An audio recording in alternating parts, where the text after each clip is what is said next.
KBS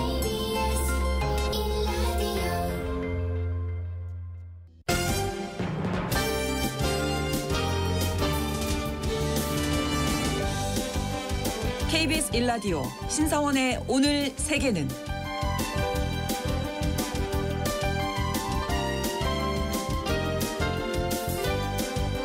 안녕하십니까. 아나운서 신성원입니다. 동남아시아에 있는 브루나이는 세계에서 가장 오랫동안 계엄을 겪은 나라로 알려져 있습니다. 1962년 계엄령이 선포된 이후 62년이 지난 지금까지도 이어지고 있다고 하는데요.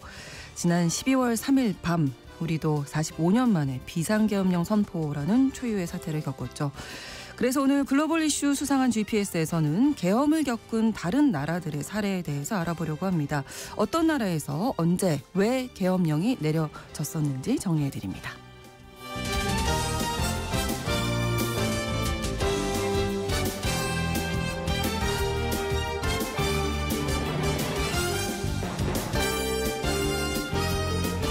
오늘 주목할 국제사회 뉴스는 헤드라인 뉴스와 키워드로 정리해드립니다.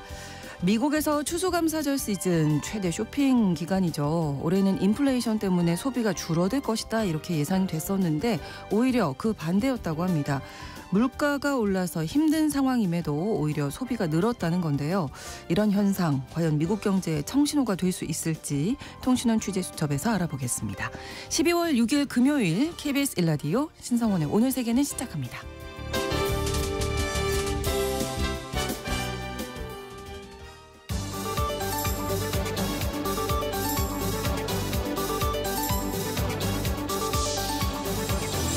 오늘 세계는 헤드라인 뉴스.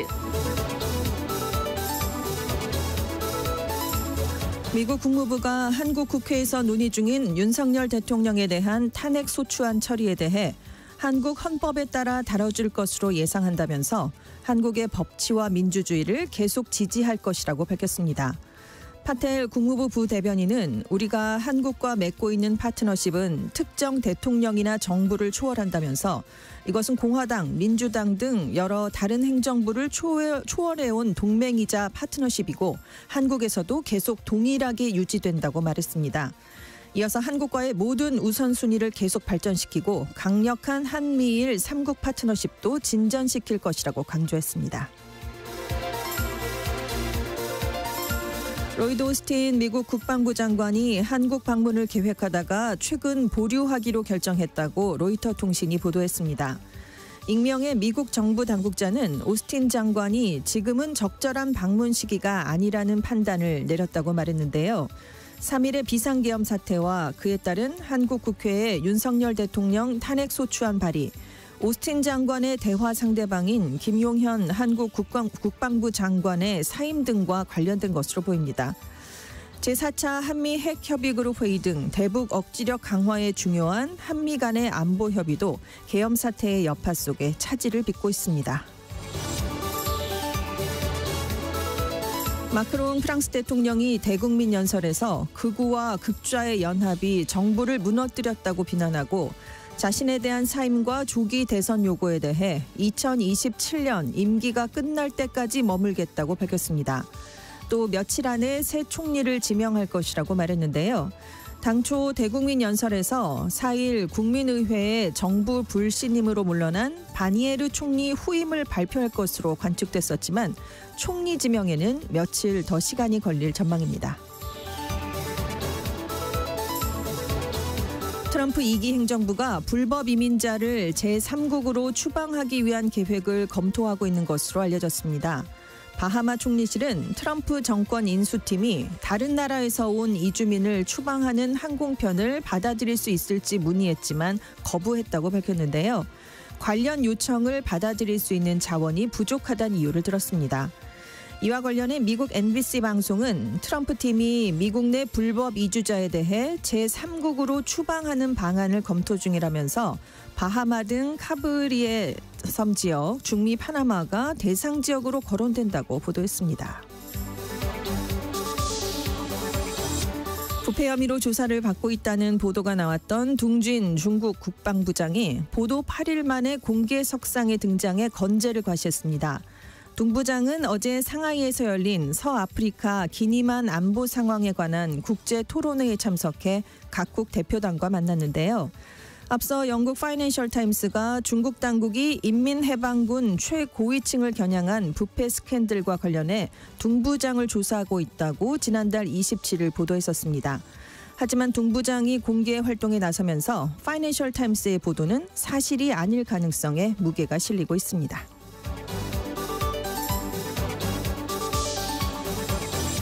오늘의 헤드라인 뉴스였습니다. 외신캐스터 전주현 씨가 정리해 주셨고요. 이번에는 키워드로 정리한 국제사회 소식 함께 살펴보겠습니다.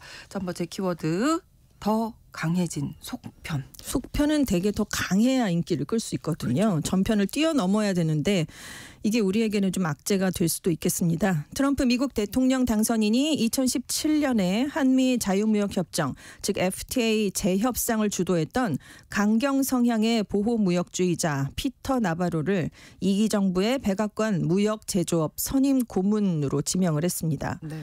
1기 정부에서 미국 제품을 구매하고 미국인을 고용하라라는 두 가지 신성한 원칙을 집행하는 데 있어서 피터 나바로보다 더 효과적이거나 끈질긴 사람이 없었다 이렇게 얘기를 했는데요. 그래서 북미 FTA, 한미 FTA 같은 불공정한 무역협정을 재협상하는 데 도움을 줬다. 그리고 모든 관세 또 무역 관련 조치를 신속하게 추진했다라고 강조를 했습니다. 네. 그래서 앞으로 맡을 임무가 제조업, 관세, 무역 의제를 성공적으로 추진하고 소통하는 것이다라고 설명을 했는데요. 이 피터 나바로는 강경한 보호무역 정책, 중국 견제론을 펼쳤던 미국 경제학자입니다. 이 학자 중에서 유일하게 트럼프 1기 정부에 합류한 인물인데요. 트럼프 대통령의 경제책사라는 별명이 있었습니다. 네. 그래서 보호무역 정책도 제시하고 고율 관세를 앞세운 대중국 무역 전쟁을 기획한 인물인데요. 또 한미 FTA 탈퇴를 밀어붙였습니다. 아주 우리나라에 대해서 강경한 입장을 취했던 인물이고 네. 한국의 대미무역 흑자에 노골적으로 불만을 나타냈었거든요. 그래서 우리 입장에서는 관심이 갈 수밖에 없는 그런 인사가 되겠는데요. 지금 트럼프와 무역 전쟁으로 막대한 피해를 입었던 중국은 이 피터 나바로를 트럼프 1기 정부가 끝났던 시점에 제재 명단에 올렸습니다. 국익을 훼손하고 미중 관계를 방해했다라는 이유를 들었는데요. 네. 이 피터 나바로가 1월 6일 의사당 폭동 사태 때 특위의 소환 요구를 거부했었습니다. 그래서 의회 모독죄로 4개월간 수감 생활을 했는데요. 7월에 석방이 됐거든요. 그러자마자 공화당 전당대회에 가서 트럼프를 지지하는 연설을 했습니다. 굉장한 충성파 인물이고요. 그러네요.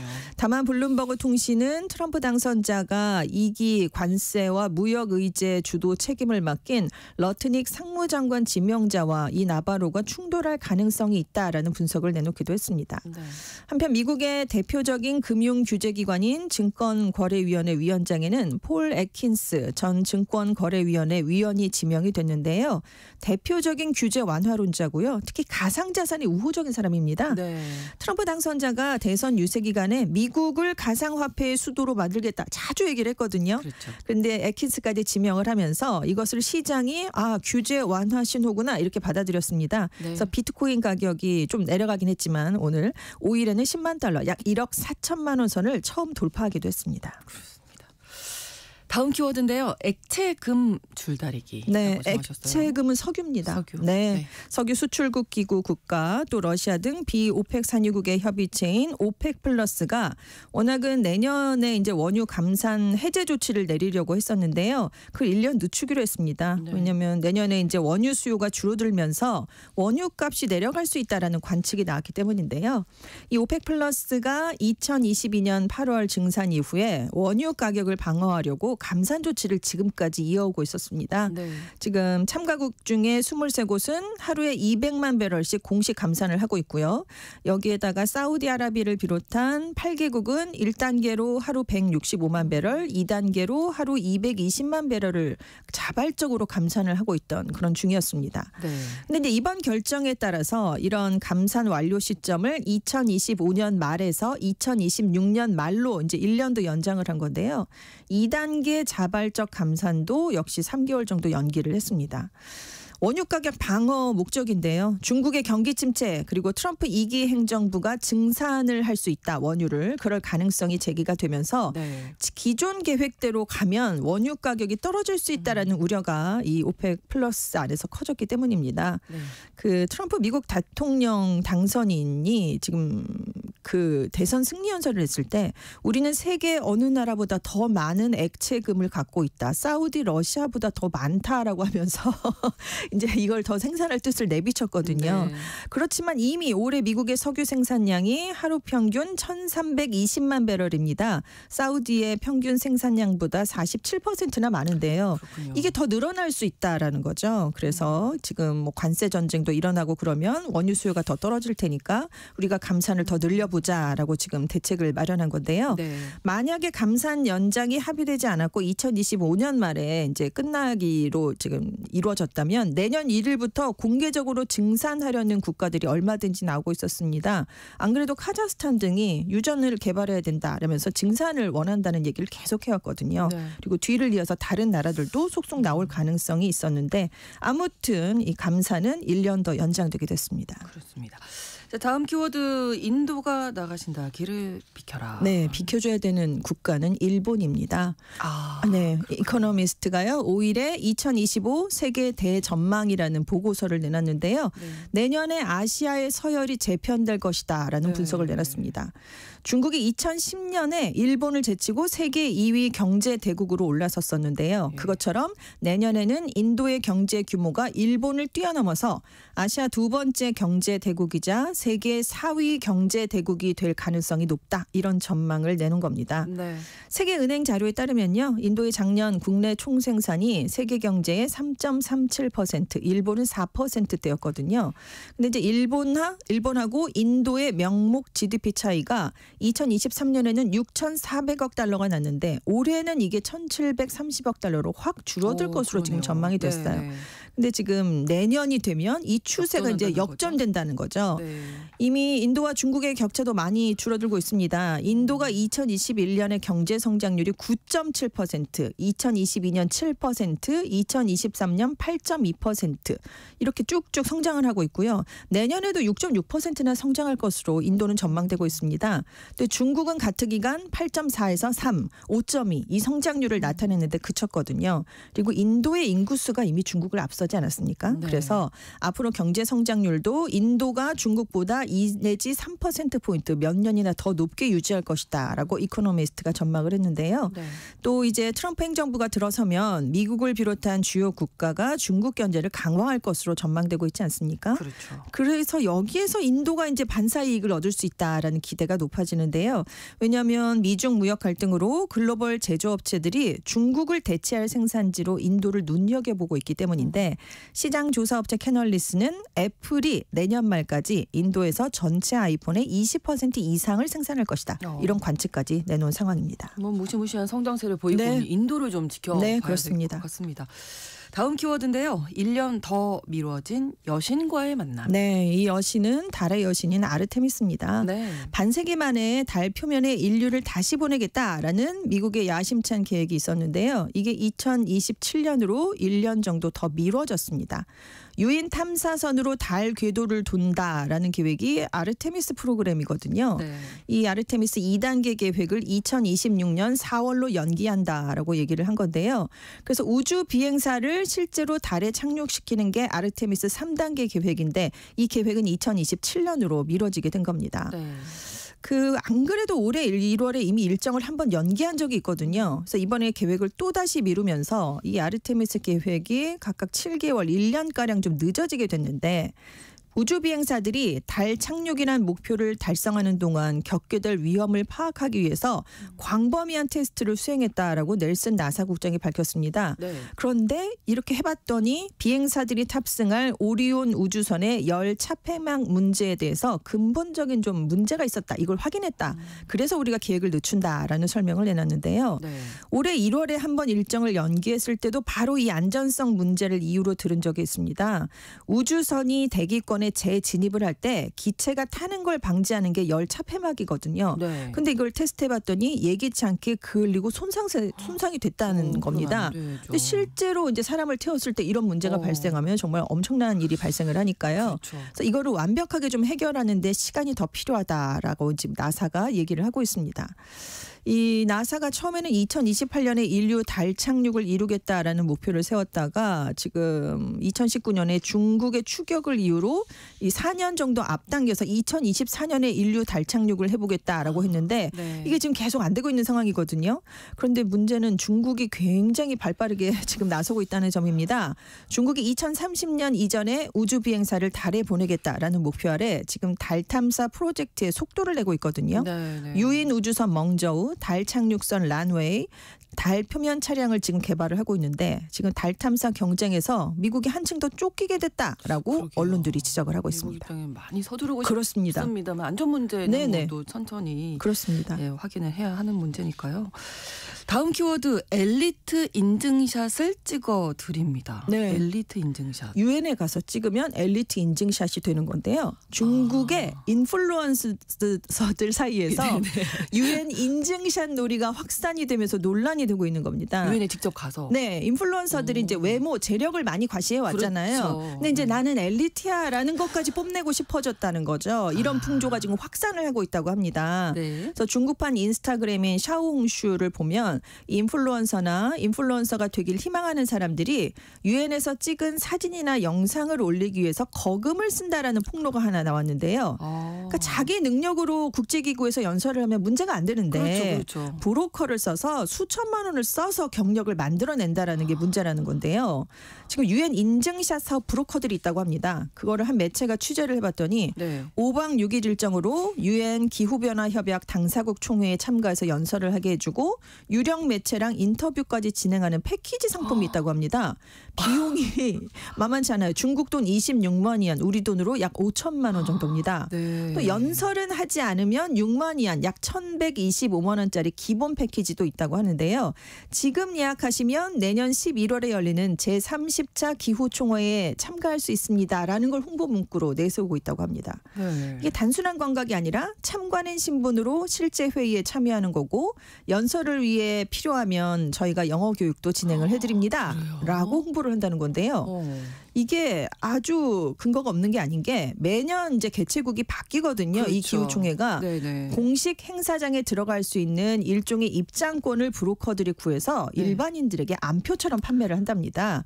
이게 규제 대상은 아니라고 그래요? 해요. 네, 그래서 유엔 관계자가 정식 채널을 통해 초청되는 유엔 회의 참가비는 무료가 맞는데 예. 일부에서 필요에 의해서 기후총회 참가 자격을 사고 파는 암거래 시장이 형성된 것 같다. 이렇게 네. 지금 분석을 내렸습니다. 그래서 이게 새로운 비즈니스 모델이냐, 화려한 삶 뒤에 숨겨진 진실이 이거였냐, 이런 비판하는 목소리가 나오고 있는데요. 근데 이게 단순하게 내가 이렇게 엘리트예요라고 뽐내고 싶은 것도 있고 네. SNS에서 인기를 얻으면 이게 돈으로 연결되기 때문이다라는 지적이 있는데요. 네. 실제로 UN 브이로그로 유명해진 한 인플루언서의 경우는 20초 이하 광고로 우리 돈으로 3,500만 원 정도, 21초에서 60초 광고로 약 4천만 원, 1분 이상 광고로는 우리 돈으로 약 4,800만 원을 받고 있는 것으로 조사가 됐습니다. 인간의 행동, 네. 인간의 행동하게 하는 건 돈인가요? 그런 건가요? 좀 씁쓸하죠. 이렇게까지, 네. 이렇게까지 해야 되는 건가? 그러니까요. 유엔 이 기후 변화 당사국 총회 얼마나 엄중한 회의입니까? 아우 그럼요. 네, 이게 돈벌이 이용된다는 게 이해가 되질 않습니다. 그렇습니다. 다음 키워드는 천기 누설인데요. 네, 뭔가 비밀을 네. 누설해 준다는 건데요.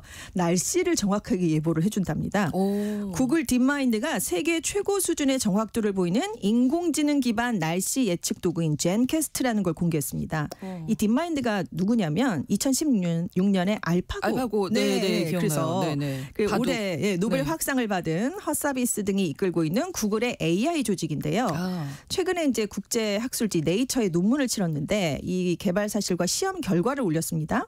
학습한 날씨 데이터를 바탕으로 현재 날씨 조건에서 미래를 예측하는 방식으로 작동을 하는데요. 네. 기상 예보 품질이 가장 우수하다는 평가를 받고 있는 유럽 중기예보 센터로부터 40년간의 날씨 데이터를 받아서 훈련을 시켰습니다. 네. 이 젠캐스트를 훈련시키고 2019년 날씨를 한번 예측해 보도록 테스트를 해봤거든요.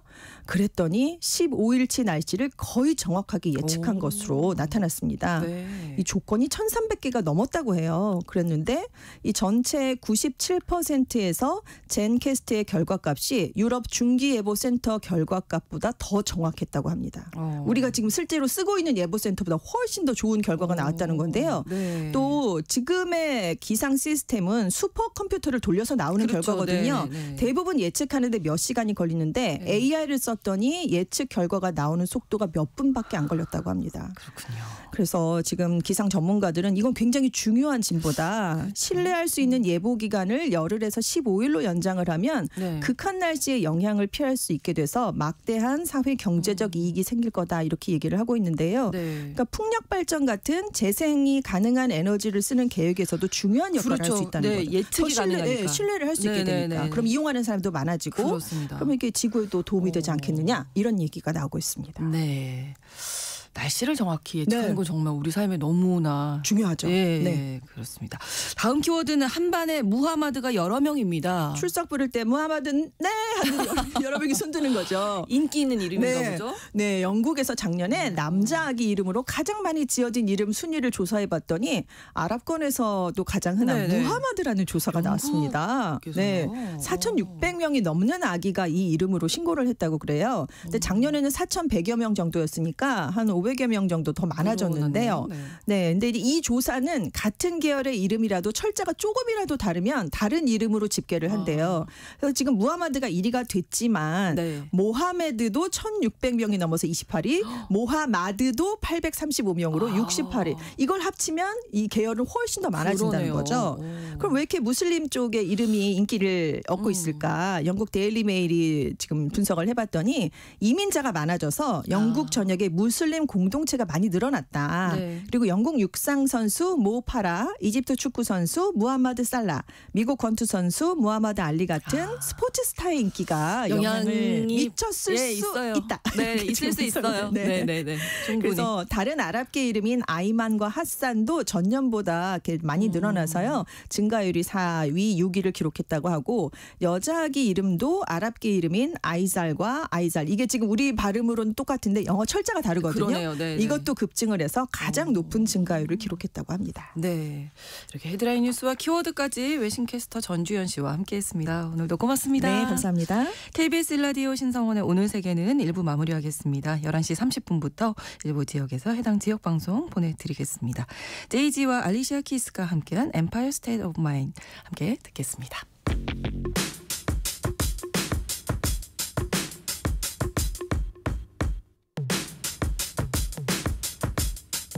Yeah, I'm out at Brooklyn. Now I'm down in Tribeca, right next to the Narrow. But I'll be hood forever. I'm the new Sinatra. And since I made it here, I can make it anywhere. Yeah, they love me everywhere. I used to cop in Harlem. All of my Dominicanos right there up on Broadway. Pulled me back to that McDonald's. Took it to my stash spot, 560 State Street. Catch me in the kitchen like a Simmons whipping pastry. Cruising down A Street, off-white Lexus. Driving so slow, but BK is from Texas. Me, I'm out that Bed-Stuy, home of that boy Biggie. Now I live on Billboard, and I brought my boys with me. Say what up to Tata, still sipping my top. Sitting courtside, Knicks and Nets give me high five. Nigga, I be spiked out, I could trip a referee.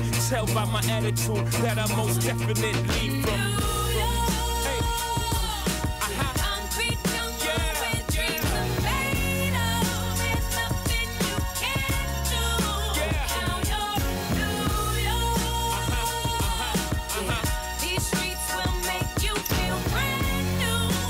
Lights will inspire you. Come on. Let's hear it for You welcome, OG. New York.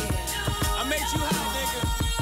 Catch me at the X with OG at a Yankee game. Shit, I made the Yankee hat more famous than a Yankee can. You should know I bleed blue, but I ain't a crypto. But I got a gang of niggas walking with my click though. Welcome to the melting pot, corners where we selling rock. Africa been by the shit, home of the hip hop. Yellow cap, gypsy cap, dollar cap, holla back. For foreigners it ain't fair, they act like they forgot how to act. 8 million stories out there in the naked city. It's a pity half of y'all won't make it. Me, I got a plug special ed, I got it made. If Jesus paying LeBron, I'm paying Dwayne Wade. 3 dice CeeLo, 3 card Marley. Labor Day parade, rest in peace Bob Marley. Statue of Liberty, long live the World Trade, long live the King, yo. I'm from the Empire State. That's Concrete jungle where dreams are made of. There's nothing you That boy can't good. do. Now you're New York. Welcome to the bright light, These streets will baby. make you feel brand new.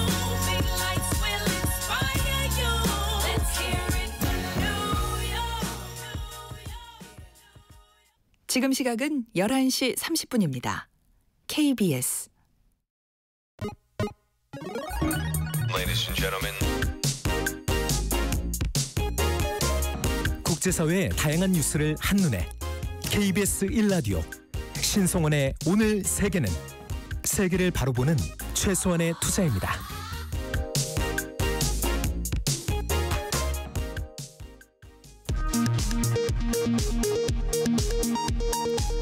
이 시각 라디오 정보센터 뉴스입니다.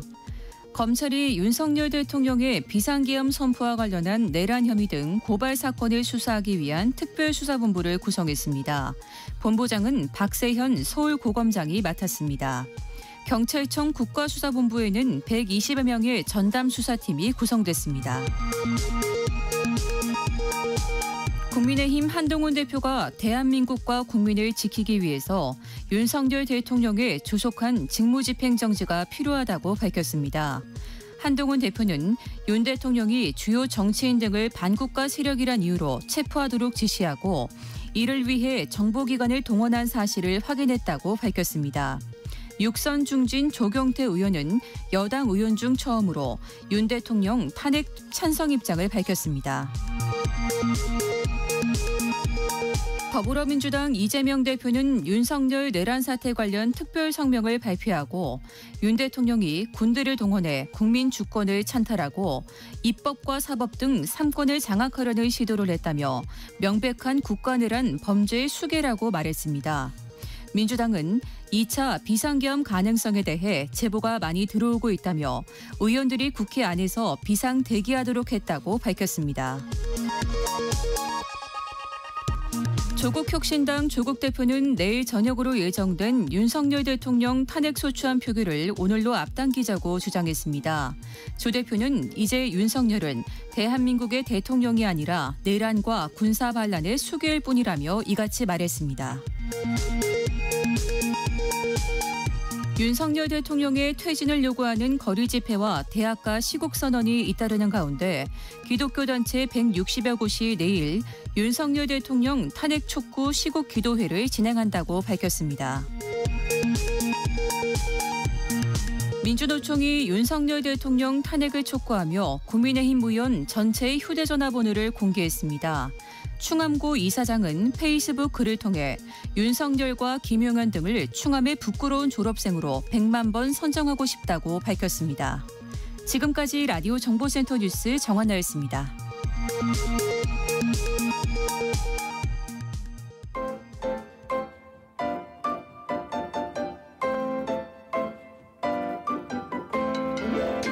통신원 취재 수첩.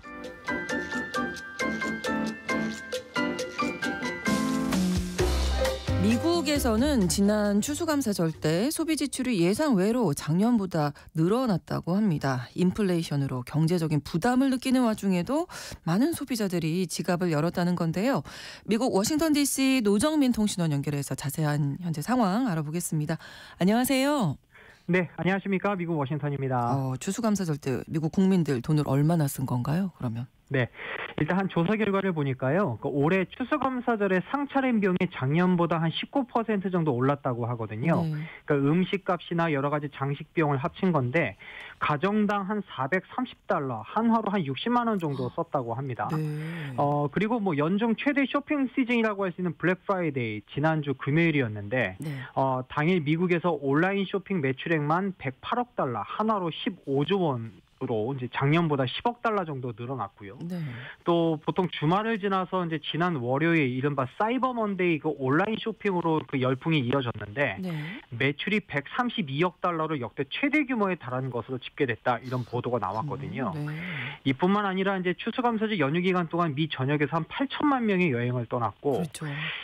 이게 뭐 항공기 이용객 수도 지난 추수감사절 연휴 마지막 날 한 300만 명 이상으로 역대 최다를 기록했다고 하는데 네. 이렇게 추수감사절 연휴 한 4일 동안 거의 한 400억 달러, 한화로 한 56조 원 정도가 지출된 것으로 그렇게 집계가 됐습니다. 네, 지표로만 보면 소비가 뭐 계속 호조세다 이렇게 볼 수 있을 텐데 이제 예. 12월 25일 크리스마스까지 어떻게 좀 쭉 이어질까요? 그러니까 원래는 그 미국에서 그 10월 말 헬로윈 때부터 추수감사절 그리고 다음 오는 이제 크리스마스까지 네. 이어지는 기간이 이 미국 경제에서 가장 큰 비중을 차지하거든요. 그렇죠. 이제 소비가 가장 많이 이루어지니까. 네. 그런데 지난 그 헬로윈 때는 지출이 전년도보다 좀 줄어서 아마 이번 추수감사절이나 크리스마스 때까지는 좀 소비 지출이 많지 않을 것 같다 이런 관측이 우세했는데 네. 예상외로 소비자들이 지갑을 많이 열면서 좀 연말 특수의 청신호가 켜졌거든요. 그래서 전미소매협회에 따르면 이 추수감사절부터 크리스마스 때까지 매출액이 약 한 1조 달러, 그러니까 한화로 한 1,405조 원 정도 이를 것으로 예상이 됐는데 네. 미국 국민 한 사람당 최소 한 1,000달러 정도, 한 130에서 140만 원 정도 쓴다 이렇게 보면 됩니다. 네. 물론 이제 인플레이션 때문에 살림살이가 좀 팍팍하긴 한데 여전히 고용 시장이 좋고 뭐 충분한 소비력을 지금 갖고 있다 이런 분석이 있고 그래서 연말 소비가 좀 호조를 보일 것이다 이런 기대감도 커지고 있거든요. 네. 그러니까 한 예로 한 설문조사 그 딜로이트의 설문조사를 보니까 미국 인준 절반가량이 그래도 내년 1월 안에 여행 계획이 있다 이렇게 이야기를 하니까 그만큼 돈을 더 많이 쓸 것 같습니다. 네, 사실 저희가 인플레이션 뭐 너무 심해서 물가가 높아지다 보니까 미국인들 생활이 좀 어렵다 뭐 이런 얘기도 네. 많이 전해드렸거든요. 그러면 지금 네. 좀 경제 상황이 좋아졌다고 볼 수 있을까요?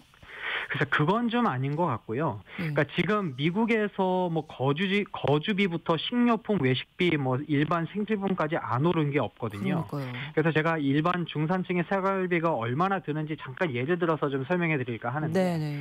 예, 제가 살고 있는 그 워싱턴을 기준으로 말씀드리면 일반 그 중산층 직장인의 연봉이 예를 들어 한 10만 달러 정도 된다고 할 때 네. 물론 이보다 안 되는 직장인들도 많지만 네. 뭐 한화로 한 1억 한 3, 4천 정도 되죠. 근데 각종 세금과 보험료 떼고 통장에 들어오는 돈이 한 5, 6천 달러 정도 되거든요. 네. 그러면 요즘 아파트 월세가 너무 많이 올라서 그렇죠. 뭐 방 하나 화장실 하나 있는 아파트도 월세가 한 2천에서 2,500달러 정도 됩니다. 그러니까 들어오는 월급의 절반이 훅 지출되는 거고요. 네네. 그러니까 집이 크면 월세가 더 많아지는 그렇겠죠. 거죠. 네. 그러니까 여기에 남는 돈으로 뭐 시장도 봐야 되죠. 뭐 각종 대출금 내야 되죠. 기름값도 내야 되죠. 각종 공과금에 자녀들 교육비까지 아이고. 내면 살림살이가 마이너스가 될 수밖에 없는데 네.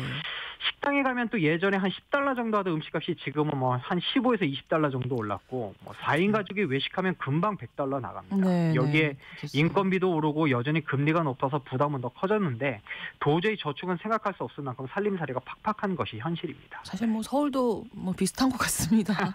어떻게 보면 한 달 벌어 한 달 살기도 참 쉽지 않아 보이는 예. 상황인데 그런데 소비 지출이 계속 늘어나고 있다는 얘기 전해 주신 거잖아요. 네. 이유는 어떻게 분석되고 있나요? 그러니까 일단 미국은 소비 문화인데 당장 이제 외출만 해도 차가 발이기 때문에 최소한 자동차 가스비는 들 수밖에 없거든요. 네. 근데 저는 이제 신용카드에 그 이유가 있다고 보는데 지난 11월 그 뉴욕 연방준비은행의 보고서를 보니까 미국인들의 신용카드 부채가 1조 1,700억 달러 하나로 1,654조 원에 달한다 이런 보고서가 하나 나왔어요. 네. 그러니까 그래프를 보니까 2021년부터 계속 카드빚이 오르고 있는데 네. 지금 신용카드 소지자 5명 중 2명은 이미 한도를 초과했거나 근접했고 그럼에도 불구하고 지금 연말 쇼핑객들은 빚을 지고서라도 더 많은 비용을 지출할 계획이다 이런 보도도 나오고 있거든요. 네. 그러니까 실제로 작년에 뭐 한 10명 중에 3명은 지난해 연말에 쓴 돈을 지금까지도 갖고 있다 이런 보도도 나와 있는데 지금 코로나 대유행 이후에 사실 저축한 것을 많이 소진했고 지금은 신용카드 빚으로 많이 살고 있는데 이렇게 소비 지출이 여전히 강세를 보이고 있는 것이 여전히 문제다 이렇게 뉴욕 연방준비은행 보고서는 지적하고 있습니다. 네, 그러니까 소비가 늘어나고 있는 게 뭐 경기가 막 좋아져서가 아니라 빚을 내서 소비하는 것이다 이렇게 정리할 네. 수 있겠네요. 예, 맞습니다. 물론 이제 맞벌이를 하면서 충분히 소비를 감당할 수 있는 중산 등도 있는데 네. 사실 그렇지 않은 사람이 더 많거든요. 그러니까 조금 전에 올 연말까지 미국인 한 명당 $1,000 정도 쓸 것으로 보인다 이런 내용 전해드렸는데 네, 사실 미국에서 한 달에 $1,000 모으는 게 그렇게 쉽지가 않거든요. 그렇죠. 예, 그러면 결국 신용카드로 먼저 지출하는 패턴을 보일 수밖에 없는데 네, 제가 최근에도 이 자주 가는 카페 직원의 말을 들어보니까 네. 미국인들 중에서 의외로 한도 초과된 카드 사용자가 많다고 그래요. 그것이 요즘에 그 소비 문화의 어떤 민낯을 보여주는 거다 이런 생각이 좀 드는데 네네. 그러니까 지난해보다 쇼핑에 돈을 더 많이 쓰고 있는데 미국 전체적으로 신용카드 빚이 늘고 있는 점을 고려하면 과연 미국이 건전한 소비를 하고 있는가 여기에 대해서도 한번 좀 되돌아볼 필요가 있는 것 같습니다. 그렇습니다. 오늘 소식 감사드립니다. 고맙습니다. 네, 고맙습니다. 네, 미국 워싱턴 DC에서 노정민 통신원이 전해드렸습니다.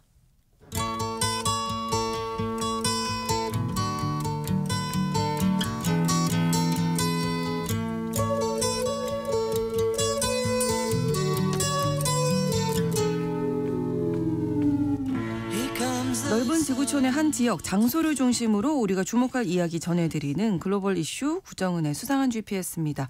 오늘도 구정은 국제전문기자와 함께하겠습니다. 어서 오세요. 안녕하세요. 자, 윤석열 대통령이 비상계엄령 내리면서 혼란스러운 밤을 지난 3일에 보냈었고 그 이후에 좀 계속 혼란스러운 것 같습니다. 많이 놀라셨죠? 그렇습니다. 예. 네, 오늘 계엄 관련된 이야기 전해주신다고요? 네. 지금 사실 네. 그 계엄 이런 게 조금 나이 있으신 분들은 네. 그 단어가 익숙하고 굉장히 간담이 서늘하겠지만 그렇죠. 사실 또 잘 모르잖아요. 네, 젊은 층들은 정말 낯선 단어죠, 사실. 그리고 사실 저희도 들어는 봤고 옛날에 그 시절에 태어났지만 잘 모르고 저도 잘 그런데 그 영어로 마샬로 군법, 네. 군사법을 이제 적용하는 거다 이렇게 얘기를 하는데 저는 그런 상황에 가본 적이 있었어요.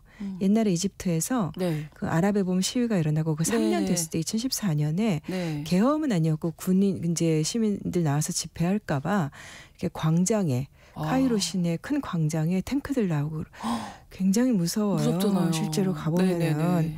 이렇게 이제 민간 통치를 군사 통치로 바꾸는 거. 그렇죠. 즉 정부 대신에 계엄사령부가 앞으로 모든 걸 통제한다. 그리고 통상의 어떤 법적인 과정을 다 중단하고 헌법에 보장된 기본적인 자유마저도 이제 정지시키는 거예요.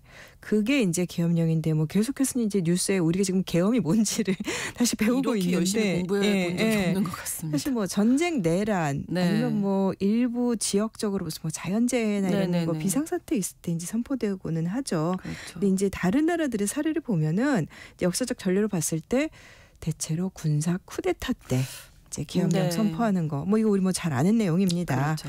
근데 계엄령을 국가 원수가 선포할 수 있다 혹은 의회가 선포할 수 있다라고 한 나라가 있는가 하면 애당초 그런 규정이 없는 나라들도 있어요. 그냥 계엄 자체가 안 되는 그러니까 그런 나라들도 있어요. 그래서 어느 나라나 다 이런 법이 있는 건 아니에요. 그렇군요. 우리나라에서는 무슨 대통령의 권한 아니냐 이렇게 얘기를 하는 사람들도 있는데 이제 다 그런 건 아니고 네. 그리고 또 과거 다른 나라들 여러 나라들의 사례를 보면은 네. 전쟁이나 내란보다 그냥 억압적인 정권이 자국민 압박하기 위해서 한마디로 이거는 국민과의 전쟁 차원에서 치러지는 경우가 굉장히 많았습니다. 그렇군요. 예를 들면 제가 좀 전에 말씀드렸던 이집트나 네. 터키, 아시아의 많은 나라들이 이제 그런 사례였죠. 네. 그리고 중국에서도 그天安문 사태 때. 예, 중국은 공산당 어차피 예. 공산당 독재긴 그렇죠. 하지만 이제 그때 그 자국민 시위를 막기 위한 그 대표적인 사례가 지금 말씀해주신 그天安문 사태 때. 네. 그러니까 예전에 동유럽에서도 폴란드에서 공산 정권이 1981년에 계엄령을 발동한 사례가 있더라고요. 이때 이제 폴란드에서 자유를 요구하는 시민들이 많아지니까 정치적인 반대파를 억압하기 위해서 이때도 이제 계엄령을 발동했던 거고 네. 일반적으로 계엄령이 선포되면은 가장 먼저 생각할 수 있는 것이 통행금지, 야간 통행금지. 네. 그다음에 이제 민법이라든가 시민권이 정지되는 거. 민간인들도 그러니까 민간 법정이 아니라 군사 재판에 받게 되고 뭐 이런 것들이 우리가 떠올리는 것들이죠. 그렇습니다. 그 말씀해 주셨던 이집트라든지 태국 같은 경우에는 계엄령을 워낙 자주 선포해서 계엄령 단골 국가다 뭐 이런 느낌도 있다면서요. 좀 그렇죠. 뭐 과거 예. 한국도 오랫동안 뭐 긴급 조치, 뭐 계엄령 이런 거 있었지만은 네.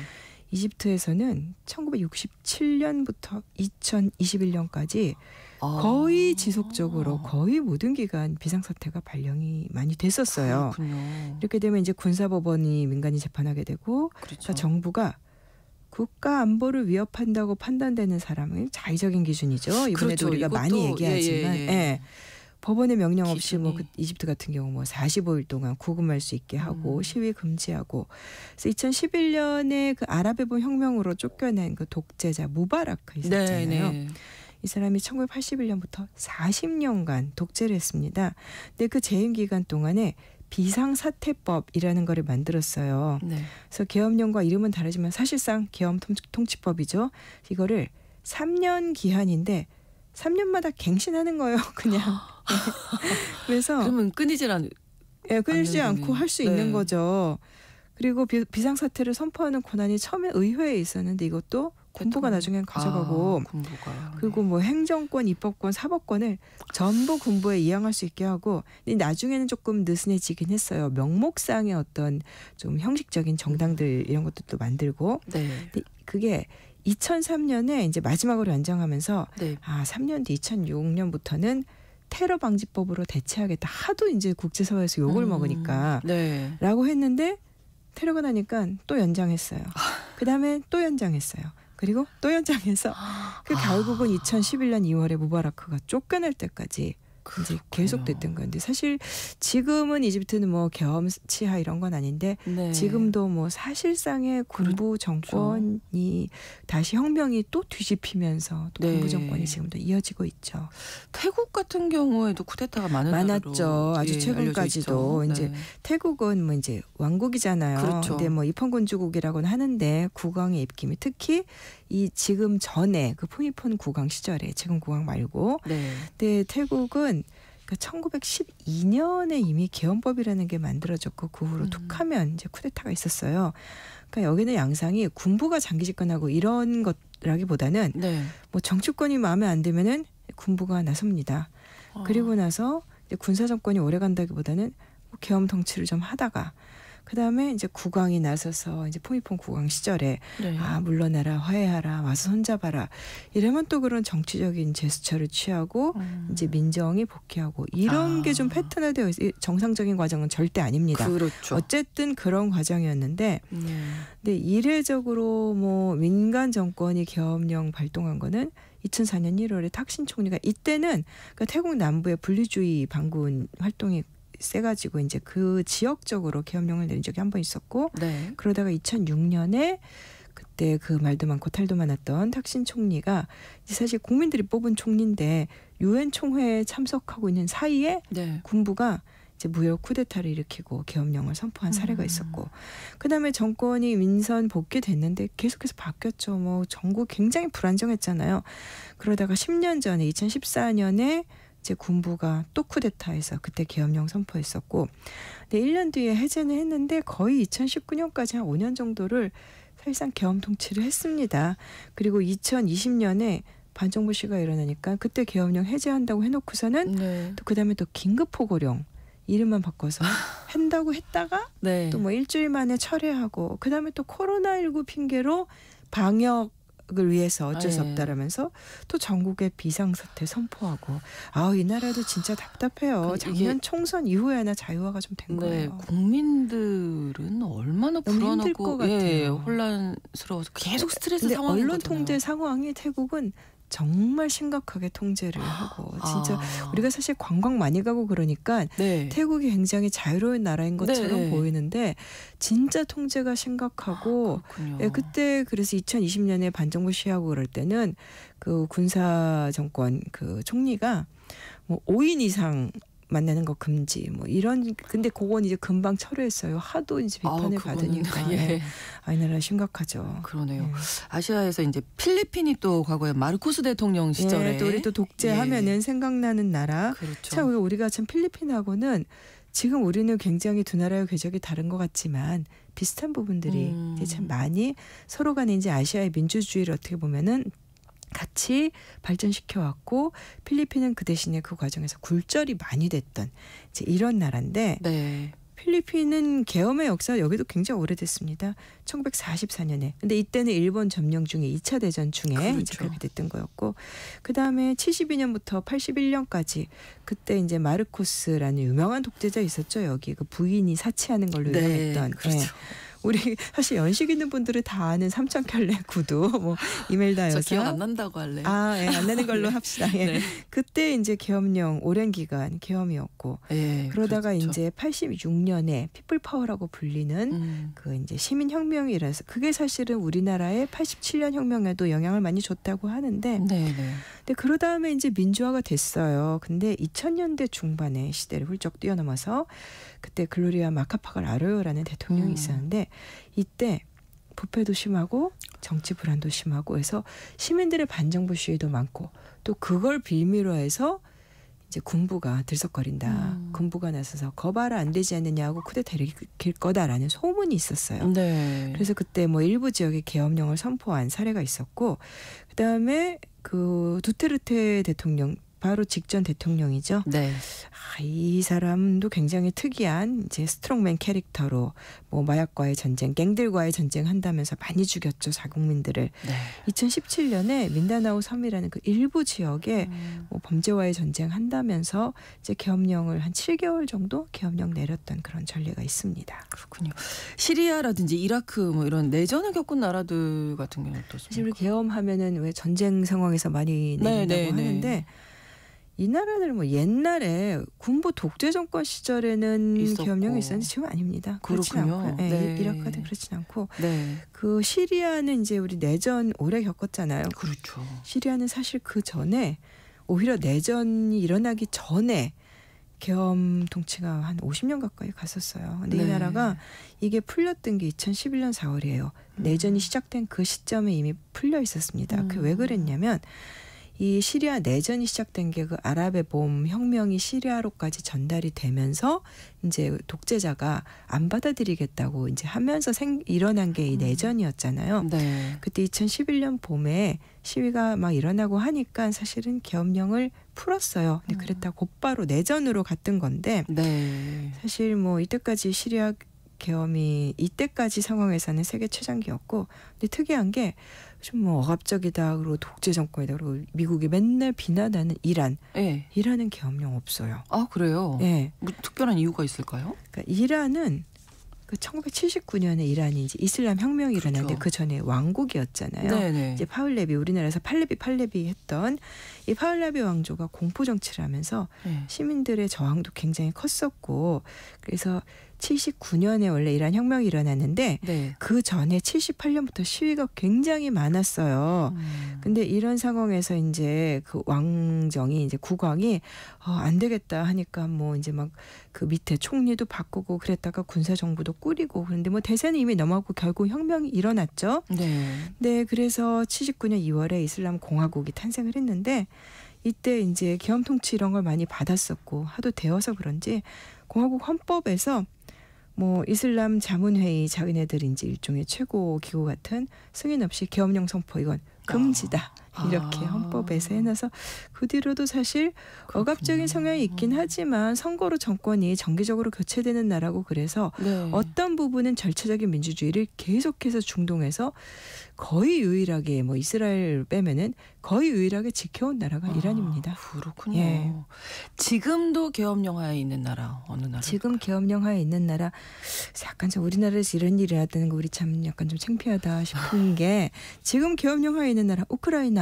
아, 네. 그 뭐 이유는 말씀 안 드려도 뭐 아실 거고 2018년에 사실은 이제 일부 지역에 네. 잠깐 선포를 한 적이 있었어요. 왜 그랬냐면 그때 러시아가 크림반도 빼앗아간 다음에 그 크림반도 근처에서 러시아 군함이 우크라이나 함정에 뭐 발포하고 이런 일이 있었어요. 네. 그래서 한 달 동안 그 지역에 일부 지역에 이제 계엄령 선포한 적이 있었는데 뭐 금방 해제됐고 2022년 2월에 이제 러시아가 침공한 직후에 이제 계엄령을 내렸고 네. 작년 총선과 올해 3월 우크라이나 대선이 연기됐잖아요. 이제 계엄령 네. 때문에 이제 그렇게 그게 명분이 됐었죠. 그렇군요. 미얀마도 미얀마 지금 계엄령이 내려져 있는 일부 상태죠? 지역에 있어요. 네네네. 전국은 아니고 네. 미얀마 군부 쿠데타 2020 이것도 이제 오래돼 가네요. 이제 내년에 그러네요. 좀 있으면 4년 될 것 같은데 예. 그래서 뭐 양곤 이제 최대 도시인 양곤을 비롯해서 여러 지역에 지금 계엄령이 내려져 있습니다. 이 군부 집권한 다음에 쿠데타 일으킨 다음에 여기저기서 사실 학살도 꽤 많이 일어났고 우리가 관심 안 갖는 사이에 또 군사법정 만들어서 뭐 사형 선고도 많이 하고 있는데 네. 뭐 일부 지역은 내전 중이고 근데 정부가 통제하는 지역이 일단 지금 전국이 안 되고 한 전국의 한 3분의 2 정도라고 합니다. 그렇군요. 전시 상황 뭐 하면은 이제 이스라엘도 지금 전쟁 중이어서 이스라엘은 그런데 지금 계엄 통치를 하고 있지 않습니다. 예. 이스라엘은 사실 국가 수립한 다음에 예. 뭐 아랍인 주민들은 자국민인데도 아랍인들 상대로는 군법 적용하고 이런 것들 굉장히 많았었는데 뭐 지금은 그렇지는 않아요. 자기네 나라 안에서는. 대신에 뭐 팔레스타인 자치정부의 땅이 요르단강 서안 이런 데도 이스라엘 군인들이 들어가서 멋대로 점령군처럼 행사하고 있긴 하지만 전시 상황이어도 지금은 그렇지는 않습니다. 네.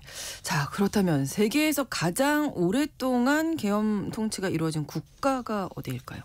그 인도네시아의 그 보르네오 섬 네. 끝에 붙어 있는 브루나이라는 작은 왕국이 있습니다. 여기 이민도 안 받는 폐쇄된 왕국인데 산유국이라서 부자는 부자예요. 그렇군요. 여기가 그 헌법에 따라서 술탄 이 네. 국왕이 국가 원수인데 1962년 12월에 반란이 일어난 적이 있어요. 그때부터 지금까지 계엄령입니다. 62년부터. 예, 네. 그래서 지금 여기는 원래 근데 뭐 왕국이어서 뭐 의회는 있지만 뭐 선거는 없고 마지막 선거가 있었던 게 바로 그 62년이었습니다. 아. 예, 그래서 그때부터 술탄이 여기도 2년마다 그 비상사태 이 권한을 갱신을 하고 있고 근데 이 국왕이 하산을 볼키아라는 국왕인데 총리도 하고 국방장관도 하고 재무장관도 겸직을 하고 있어요. 네. 그래서 이 나라가 지금 최장기 지금 계엄 통치하에 아직도 계엄령하에 있는 나라입니다. 네. 또 우리도 뭐 비상계엄 선포됐고 그 이후에 해제된 이후에도 지금 다른 나라들이 우리나라를 예의주시하고 있는 상황인 지금 거잖아요. 외교는 거의 중단이 된 것 그렇죠. 같습니다. 뭐 네네. 스웨덴 정상회담 취소한 것도 있고 그리고 제가 아까 태국 말씀드렸는데 네. 태국에서 일부 상점들이 뭐 원화 안 받겠다 이걸 보니까 그러니까요. 참 할만하 아니라 그러죠. 그러니까 특정 국가 예를 들면 뭐 태국이라든가 어떤 나라에 대해서 네. 이렇게 폄하하는 발언을 하면은 안 되고 그래서 그걸 무슨 아니 어떻게 저 나라가 저는 그렇게 말씀드리고 싶진 않아요. 그렇죠. 미국도 의사당에 총격 나고 뭐 이랬는데 근데 참 지금 세계가 우리 바로 며칠 전만 해도 브루노 마스가 국내 음악 방송 나오는 이런 나라였는데 잘 진정이 되기를 바라볼 뿐이죠. 그렇습니다. 글로벌 이슈 오늘도 구정은 국제 전문 기자와 함께했습니다. 고맙습니다. 감사합니다. KBS 라디오 신성원의 오늘 세계는 마치겠습니다. 다음 주 월요일 오전 11시 5분에 다시 뵙겠습니다. 고맙습니다.